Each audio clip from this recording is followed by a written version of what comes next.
to Freshly Forever, a podcast that gives you fascinating insights week after week. Here's your host, Vai Kumar. Hey folks, welcome to another episode on Freshly Forever. Today I have the pleasure of having here with us Sebastian and Melanie Flores. Sebastian is a 15-year-old and he's an entrepreneur, and Melanie Flores is his mom. Melanie Flores leverages an engineer's mind, a teacher's heart, and approaches everything and everyone with an eye for not just how they are today, but what they could become tomorrow. She loves seeing brilliant ideas emerge from children and highly encourages them. Melanie's technical background and her human connection emphasis helped her in creating things from scratch, and few of her accomplishments include opening Corning's optical fiber factory in North Carolina, founded a kindergarten egg design workshop based on a famous MIT course, and her work has been featured by several entities, including Tedx Jacksonville and National Association of Independent Schools, to name a few. And her son, Sebastian Flores, is a 15-year-old high school freshman and founder of OctoGifts, a company offering playful DIY cards and keepsakes. So these do-it-yourself kits are amazing, and his passion for origami was immense as a child, and his math and interest with machines helped him in his pursuit and creations.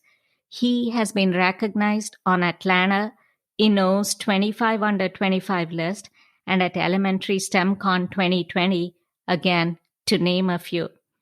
Welcome, Sebastian and Melanie, to the show. Yes, really appreciate you inviting us to come. Hey, Sebastian. Hey. You are the founder of OctoGifts, Sebastian, and why don't you start by telling us how you came up with that name? Oh, well, originally I opened the Etsy shop to sell prints of like stamps I had made. I mean, I would say it's to try and tie it into something to do with like creativity and ink, but really it's just the domain name was available. Okay. But you do like octopus, the octopus. Yeah, I just thought maybe it was something, related to that. Yeah, that's interesting. So what is this company about, and when did you start it? I started it in January of 2019. And it's about bringing people together over like the experience of making something together. So we sell these DIY kits that you have all the parts you need, and then you just open a YouTube video and it shows you how to put together a paper candy machine that actually works. Okay. So Melanie, as a child, how did Sebastian get interested in, say, paper crafts or origami? Well, it actually started out as just a portable and convenient way to keep both our boys engaged. Sebastian has an older brother named TJ, and when they were both little, we would travel quite a bit. And I was always looking for something portable that I could bring with us on the plane or on a train that didn't take a lot of parts and it was easy. So what could be easier than origami paper and some books? So they would bring that, and it started out as that, but they enjoyed it, and then it just kind of grew from there. And Sebastian also spent a lot of time waiting while his older brother was in swim lessons or karate or something. And when Sebastian was still too young to participate in those, he and I would spend a lot of time just waiting. So origami became this thing also that we would bring to that so that he'd have something to do while we were waiting for his brother. Okay. Yeah, fair enough. I think, what started as something to keep him engaged, definitely has borne fruit. So that's excellent right there. And so how did your passion for technology influence anything that your children did at home? And what about your husband? Does he share a similar background? Well, we're both actually engineers by training, and I've loved puzzles my whole life. And really, engineers are just people who get paid to solve puzzles for a living, except it's in a business context. Because you're always trying to find, as an engineer, you're trying to find ways to make things faster, safer, while keeping costs down. And that's basically like a puzzle. So that mindset, we both have that. And we also, I know I definitely get a kick out of using getting as much out of a resource as possible, using them creatively to keep costs down. So in essence, whenever I saw our kids repurposing things around the house for something else, one, that's great because I didn't have to spend any money on toys. And two, that also meant they were exercising like the same kind of muscles that engineers do in their brains about how can I use this for something else and keep costs down. Oh, yes. I think that makes total sense. So, Sebastian, what made you create your first card? I believe there's a story to share there. Okay, so when I was 11, one of my friends would always come over to our house, and he loved candy, but of course he didn't have any at his house. So whenever he came over, he'd find some excuse to like get water or go in the kitchen so he could reach his hand in the candy jar. So for his birthday, I decided I wanted to make him a candy dispenser that he could have just at home. But I didn't find anything online about how to do that, so I decided I would have to do it myself.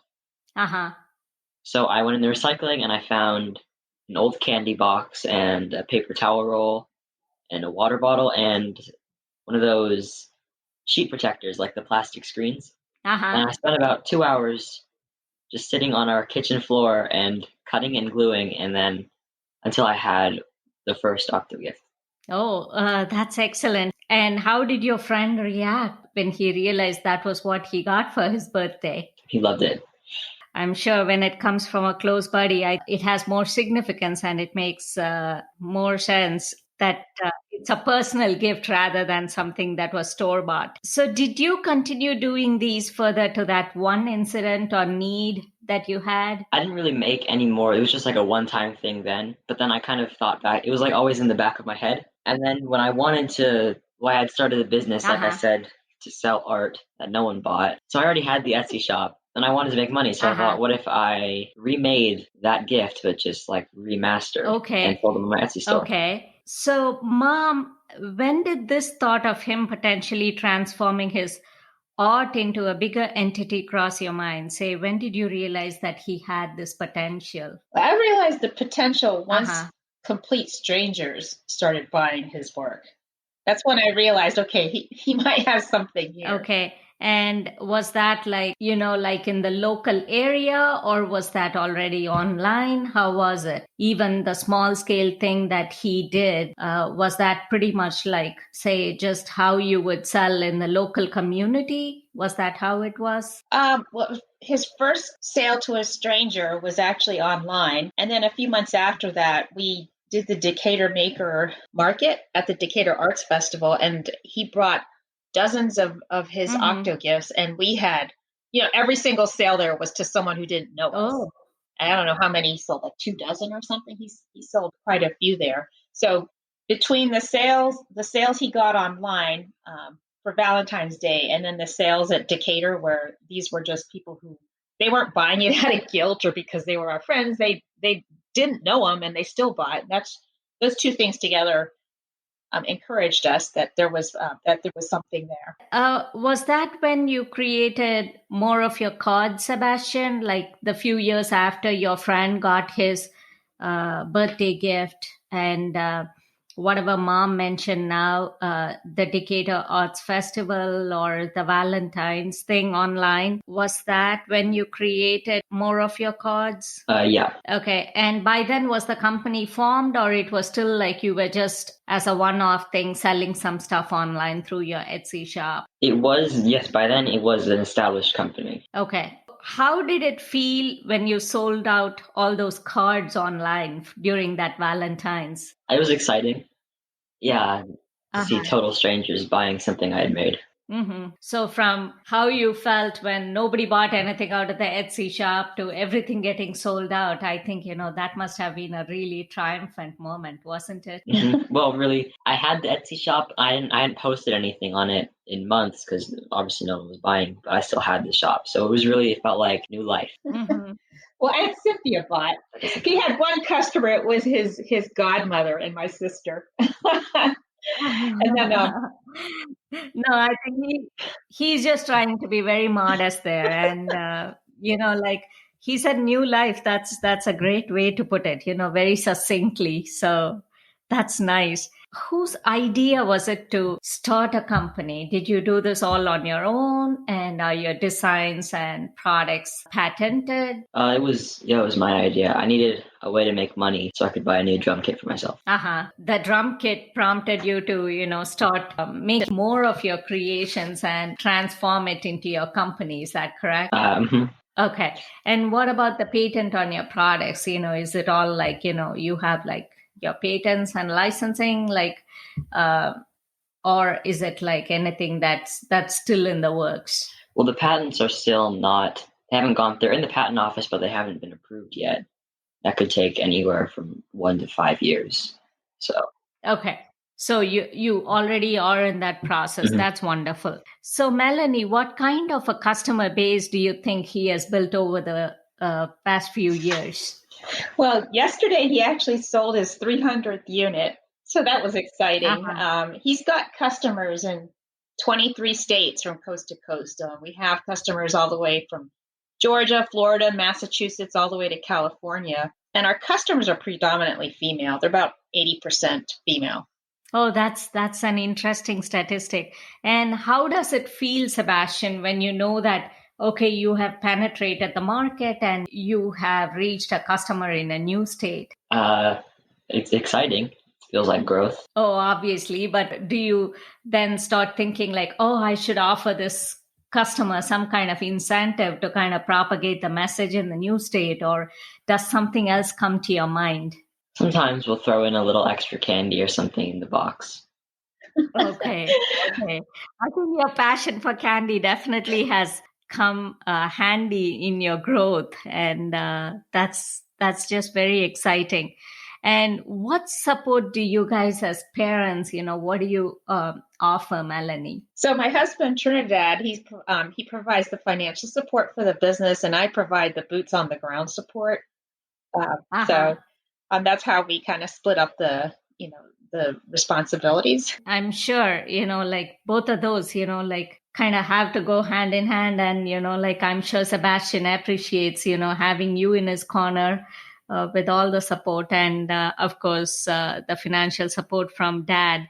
And what made you come up with the thought of the DIY kits? Initially, I know you were making stuff and sending it to people, correct? And then how did you think, okay, you wanted to transition to do-it-yourself kits? And are those like theme-based? How are they? Well, it was hard to sell someone something that was pre-made that they just give to someone, but it was easier to sell the experience of building it with that person. So that's the DIY kits. And another big part of that is the DIY kits take a lot less time for us to put together. And absolutely. I can understand. Yeah. We do sell them, like we had a holiday kit and we have Valentine's Day kits. And we have one that we sell year round, and then the rest of them rotate throughout the holidays. Do you just also focus on, say other themes like Halloween and stuff? Or is it something in the works, something you're planning for? Okay, future seasons that you'll come up with more and more theme-based kits? Yeah. Excellent. And you said your products have reached 23 states. And what is your major goal for next year in taking your business forward? I want to get it licensed so that we don't have to be the ones making them anymore. Yes, we would like to find a licensing partner.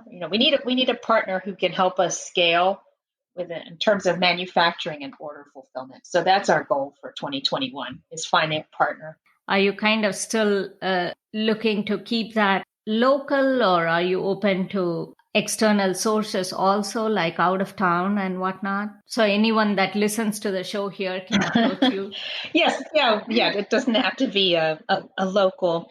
The partner doesn't have to be local. I just threw it in there just so whoever hears it, like they're going to contact you and Sebastian with, I'm sure, their offer. So what kind of a student is he, doing all this, like I'm sure there's like the side of balance and with school that you need to achieve. What kind of a student is he, and what's his forte, you think? Sebastian, he's pretty well-rounded. I mean, he loves and he excels at STEM, but he also enjoys writing as well. So he has, he has a lot of different talents. And so he's, I would say STEM is probably what he's the most passionate about. Okay. And no wonder all that science and technology that mom and dad bring to the table. I think, that's in the DNA as such. So I'm totally, like I can understand where all that comes from. So how do you think, his passion for STEM, how does he use that to his advantage in his business? He's definitely able to come up with new ideas and creative ways of solving problems. And he's very comfortable with technology. So he's used those to help us advance. I think there have been things even just with production that we've run into, and he's thought of things on the fly. Oh, wait a minute, I could try this. And he would change something in the software that we're using, and it would address the problem we had. So that's been useful. He's not intimidated at all by technology. Yeah, that's fantastic. I think youth and technology these days, they go hand in hand, so to speak. And I'm sure, Sebastian, you're no exception, given that, you're so passionate about STEM. Why don't you tell us here about your participation in any science fairs or STEM meets and conferences and recognitions that you have received? 2018, I participated in the Forsyth County the Forsyth County Technology Fair in the graphic design category. And then I ended up winning first at that, so I competed in the state competition there too. And then I was also involved in robotics in middle school. I went to the state competition last year for that too. Okay, fantastic. I think definitely, mom said you're well-rounded, and I certainly can relate to that now, with you doing so much. You mentioned graphic design. That's something I'm sure is coming in very handy with your business as well. And hats off to you for all the good work that you're doing. And what is your most valuable experience doing what you have done, Sebastian? I think the most valuable experience has been working with deadlines and just knowing when I have to do something and have it done on time. Oh, it's almost like, you hit the nail right on the head there, like deadlines are like heavily weighing on anyone's mind whenever any project is in consideration. And I think, as at such a young age, you saying that's the most important thing is so significant. And I'm so happy hearing you say that. And mom, as parents, what is one moment that you think brought the most joy in you regarding Sebastian? I'd say one of the moments that sticks out in my mind the most with him was when he was 8. His older brother, so TJ was an avid swimmer. He still is. And he was trying to qualify for New England swim championships. And he missed it by, I don't know, a hair, probably by a couple hundredths of a second. He missed the cut. And so he was so dejected. And on his own, Sebastian just created this trophy for him out of a water bottle. He cut up he went in the recycling bin, he cut up a water bottle, he found some cardboard boxes, and he cut them all out and he fashioned them together to make something that looked like a 2-handled trophy, and it was a water bottle. And then he made a plaque, and he typed up the inscription himself, and it said, he said, "You're always a star in my heart. Keep on swimming." And he just made this for his brother. Like, I didn't ask him to do it. He just did it because he saw how sad his brother was. And so when he gave it to TJ, it meant a lot to him, but it meant even more to me when I saw that, because I thought, oh my gosh, like this is Sebastian just being his creative, resourceful self, but he's also expressing love. And this thing is actually, it's an embodiment of the affection between the two boys. So I remember tearing up when I saw that. I took a picture of it, and I just treasure the picture, and we still have the trophy too. So that's something that I just remember that. That's what I think embodies him. Oh, I'm sure that was like an aha moment as a parent, like, oh, I've done my part right, in raising this child, right, and oh, that is just the cutest thing that I've heard today. And Sebastian, like I can imagine how your brother must have felt seeing that show of love and that gesture that you demonstrated.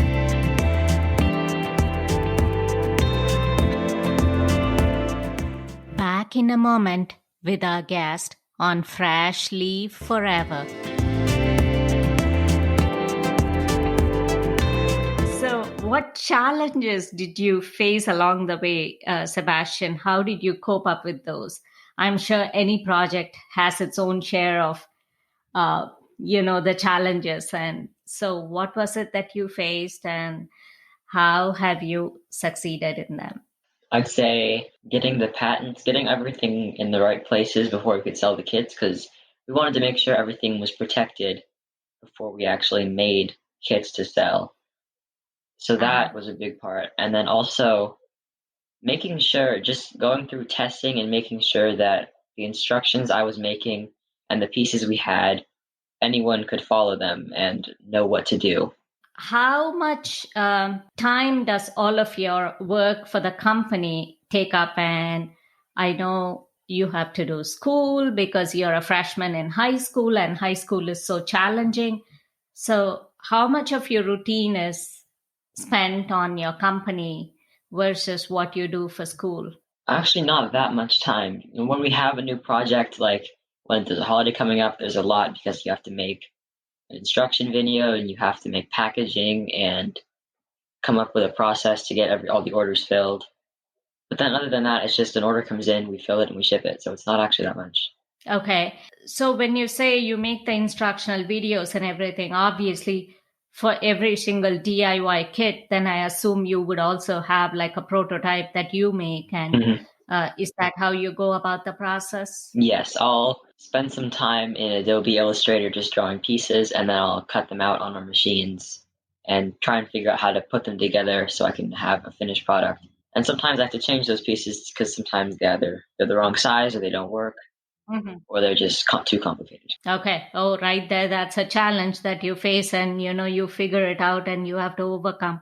That's wonderful. And are you into any other activity besides all of this that's going on, into any sports or any such? I know Mom said TJ, your brother, is a swimmer. I'm also a swimmer. Okay. So between sports, school, and the company, I think that's a handful that you have. And so how do you balance it all? Well, I have schoolwork. In school, they give us these free periods that they call tutorials, and I get a lot of my homework. Anything that I don't do in class, I get done there. But also, I think the way our school is set up right now is it's structured well because we have block periods, so it's really long classes. So most of my teachers actually give me time to finish work in class, so I don't have that much to do outside of that. And then I have practice every day after school. And then a couple hours if I need to get anything done in between. Okay. And then you kind of attend to OctoGifts. And so that is, so it's almost like a third of your time is spent on, each activity, seems like. And so if there's one benefit your creations have offered society, what would you like to say that is? I'd like to think that in the pandemic, it's brought people who otherwise would have been separate or like socially distant together, because we've sold these as kits that you can do together. Like I buy a kit and then someone on the other side of the country buys a kit and you put it together over Zoom. So it's like something you can do together but still be separate. Oh, how nice. And so it's a nice socially distant activity, but then, there's camaraderie and there's, the joy of doing it together. That's excellent. How do you plan to take all this forward in terms of your sales? Like, do you just plan to just keep it as an online business, or, like how do you think, everything would evolve in the days to come? We're definitely going to stay online. I'd hope that we can get a larger company that we can license this out to, someone with more resources so that they can produce more and hopefully increase our sales. Okay, fantastic. What is it that you think are your areas that you can focus on as improvement aspects? And any other hiccups, anything else that you have faced? Well, the problem right now, one problem we do face right now that I think we definitely improve on is all the parts that we use to assemble kits are cut separately. So sometimes we'll run out of just one piece and then need to cut a whole new batch of just that piece, and then that just throws a wrench in the works. So just a more smooth production setup is definitely something to work on. Okay, amazing. When I did my research on you, I read up somewhere that you were going to one of your mini sales fairs or whatever. And after you got there, you realized you forgot something. So was that an experience, that you think was that, like funny, or was it like too stressful? How would you rate that, and what was it? I think the listeners would love to hear you say that. Well, we were going to a festival that was about an hour away, and to cut these custom stickers to put on the windows of our machines, or what we were selling, at this point we were still selling them pre-made and not as DIY kits.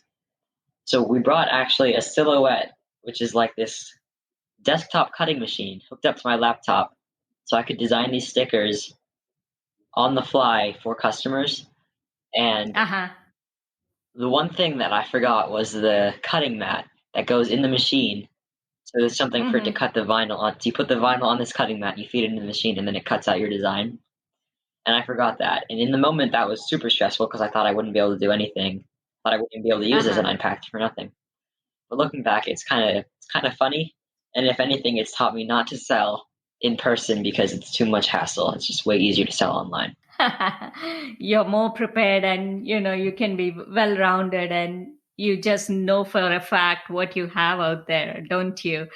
And Melanie, how can youth leverage what they learn and translate it to something bigger? I think the key is just to always look for transferability. Anytime you learn about something or you see something, tuck it away in your mind. Like, I wonder if that could be used somewhere else. It could be an object, it could be an idea, it could be a concept.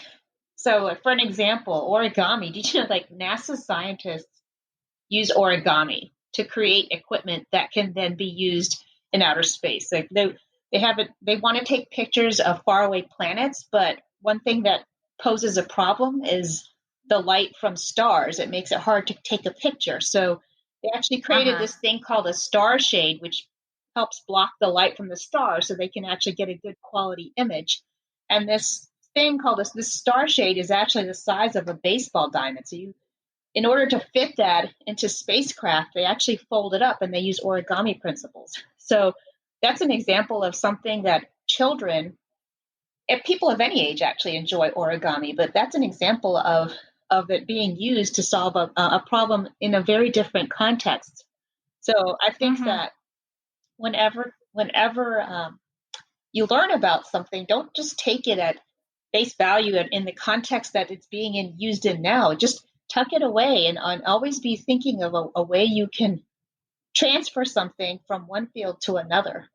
I think that's the way to maximize your learning and your impact in the world, is by finding ways to take ideas from one setting into another. Yeah, right there, the application of whatever concept you learn becomes important, and you sort of tuck it away, like kind of put it in the back burner, but not like a forgotten thing, but just use it when it's time right. That's a great message. And how important you think it is for parents to let their child's creativity blossom, and how best you think they can ensure it's a conducive environment to let their creativity blossom? I would just say yes to your kids' ideas anytime you can, as much as possible. That's something that I remember early on, I used to always say, no, that's going to be messy. My kids would want to do something. Oh, no. All I would think about is, no, we have to leave in 15 minutes and then there's going to be this. No, it's going to be messy. And I remember reading something somewhere, I don't remember where it just said, say yes. What is the worst that could happen? Just say yes. And so I've tried to take that to heart, and I do that even now. I try to say yes as much as I can now. That's different from when I first started out. as a parent. Just say yes to their ideas as much as possible.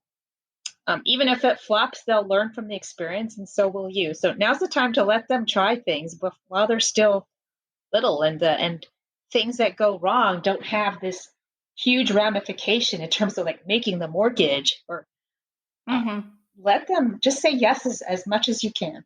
Oh, yes. And so it's not about perfection. It's about, letting them be what they want to be and let them be children. That's I think, the essence of it. As a mother of two boys and seeing the way boys do things and whatever your children have accomplished, do you think technology is ideal for boys? And what is your message to girls? Do you think girls can equally, take it up and not feel any sense of skepticism about it? I would say technology and tools are for both boys and girls. And my message to girls and their parents is to let girls get their hands dirty and just get them doing things like bike repairs and Habitat for Humanity and building sets, and get them using tools so that they're not afraid of them later, so that they're not intimidated by tools and by technology. Make it just a natural, normal part of their day. Like go pick out some furniture that needs to be built. Buy IKEA furniture and then let your daughter build it, so that she knows what it's like to hold a drill. She knows what it's like to assemble something. Ask her to take the first crack if you're having trouble with something. We parents tend to. I tend to do, like, if I've got something going on with my phone, sometimes I'll just say, "Can you take a look at this?" Just to start getting have your daughter take the lead on fixing things around the house and debugging your setup at home. If your AV's acting up, have her look at it first. Oh, I'm sure. I think right there, it's a great message to parents that, we need to show them the way, and then they can become more confident and start doing things. And I think that's something that you advocated for in your TED Talk as well. And that's a great message there. It's a good reminder. Sebastian, going back to you, how are you dealing with all this attention? And does it make you nervous? Are you super excited that you are all over the news, like you're featured in magazines and, like you're on podcast shows and, the TV and whatnot? How are you dealing with it all? It can be kind of nervous doing interviews. Speaking, obviously, I always feel the most nervous before. Like if I'm going to go speak in front of people, it's always the most nerve-wracking before, but then once you get started, it's not actually that bad. You start to get into a rhythm, and then it just feels like a conversation. Absolutely. I think some other teenagers said the same thing, and I think, it's very interesting, how one tends to, I think the anticipation of it all, kind of seems like, you're nervous, but actually you're in the swing of things. I think it really helps, and your confidence grows, and that's fantastic. So how do you plan to take this forward? Would you still hinge on your parents being a good part of it? Yeah. Okay, Mom, there you go. So be ready. And your plans for college, Sebastian, do you know what you want to do yet, or are you still figuring it out? I want to study mechanical engineering, hopefully at either MIT or Georgia Tech. Fantastic. And Mom, what's the best thing that you think happened to Sebastian during the transition to the virtual world? We have all been driven by what the pandemic has dictated all over in 2020 and still into 2021. We are all figuring our way out. The lockdown and social distancing actually helped his business grow, and it actually helped him grow because people started looking for new ways to connect with their friends and family. So that actually was a good thing from a business standpoint. The other thing that the pandemic created that was actually an opportunity for him is he and I were invited to speak at Elementary STEMCon 2020. And that was a virtual event. And normally that would have been difficult for us to attend if we had to travel, but because it was all just remote, we were able to log in. So he was able to join me, and we got exposure to, I think, 4,000 plus educators from around the world. And that's not something that probably would have happened otherwise. So that's something that was a really cool thing that was made possible because of social distancing. Oh, yes. Just as a teenager, how has he handled it all? I know several teenagers find it so hard to, just be in the house and not being able to get out, or especially the initial days. How do you think, as a person, Sebastian dealt with it all? He handled it in stride. He's come up with ways to stay connected with his friends, even during the pandemic. I mean, when it was warmer outside, I know that he and his brother would go down and shoot hoops. Sometimes they would go to the local park and shoot hoops together. And then we also have a neighbor who has a basketball hoop in their yard, and they would go there. So that's like an activity that you can do and still have a chance of being socially distant. So he's done that. And he's also set up some routines with his friends where they get together regularly to game together. Okay. And Sebastian, what do you think is your message to people like you, other teenagers and youth in general? I would say learn both how to figure things out for yourself and then also how to ask for help. Knowing when someone can do something better than you can is huge. Like, if I know that I'm having a problem with this, but there's someone who's gone through the same thing, I don't have a problem going and asking them, how can I do this better? What advice do you have for me? So just knowing when to ask for help, I think, is a big thing. What do you think your biggest asset has been? My mom. Oh, geez. I didn't pay him to say that. That's really nice, Mom. That's so cute what he said right there. What's your message to parents raising boys on how best they can see their teenagers use their time, and for any teenager, be it boys, be it girls, whomever? Yeah, I'm happy to share. I mean, I think this would apply to whether you have daughters or sons. There's two things. One is boredom is a gift. Don't be afraid to let your kids get bored, because when they're bored is when they're the most creative. I mean, it is a good thing to take that fun, let them be bored. I actually, sometimes I wish the cell phone didn't exist. I wish that they didn't always have their cell phone in their hands, and they would just sit there and be bored, because that is when they come up with the best ideas. When they're so bored and there's nothing around the house, so they have to figure something out that's fun. That's when they're the most creative. So number one, boredom is a gift for your kids. And number two, when they do get involved in something, I would definitely recommend that you encourage them to create rather than consume as much as possible. Have them creating things and not just watching what other people created or playing what other people created. Have them creating things themselves. And even if they're not very good, what they create, it's still something they created and put out in the world. So that would be my advice. Also encourage them to be curious. I think curiosity is one of the best qualities that a person can have. Oh, for sure.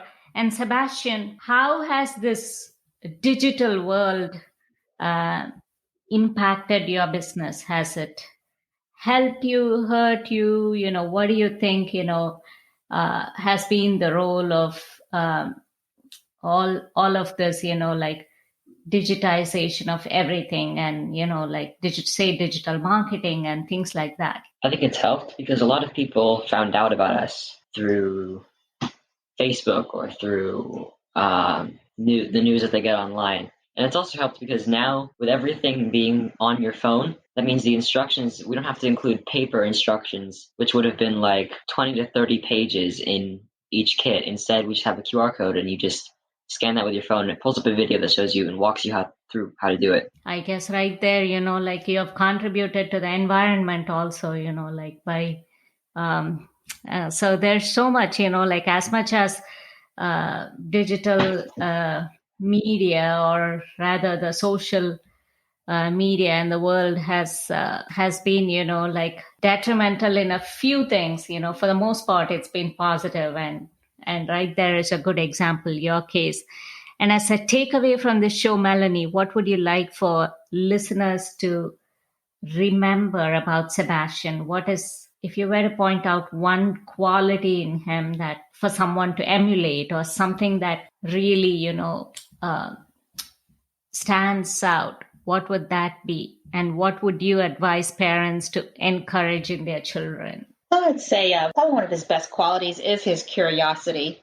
He always wants to see what would happen if I tried this. And that question is something we should encourage all children to ask and encourage them to pursue the answer to. So that would be the takeaway. Just encourage curiosity and give them the resources and the time and the space to find the answer to that question. What would happen if I did this? Fantastic.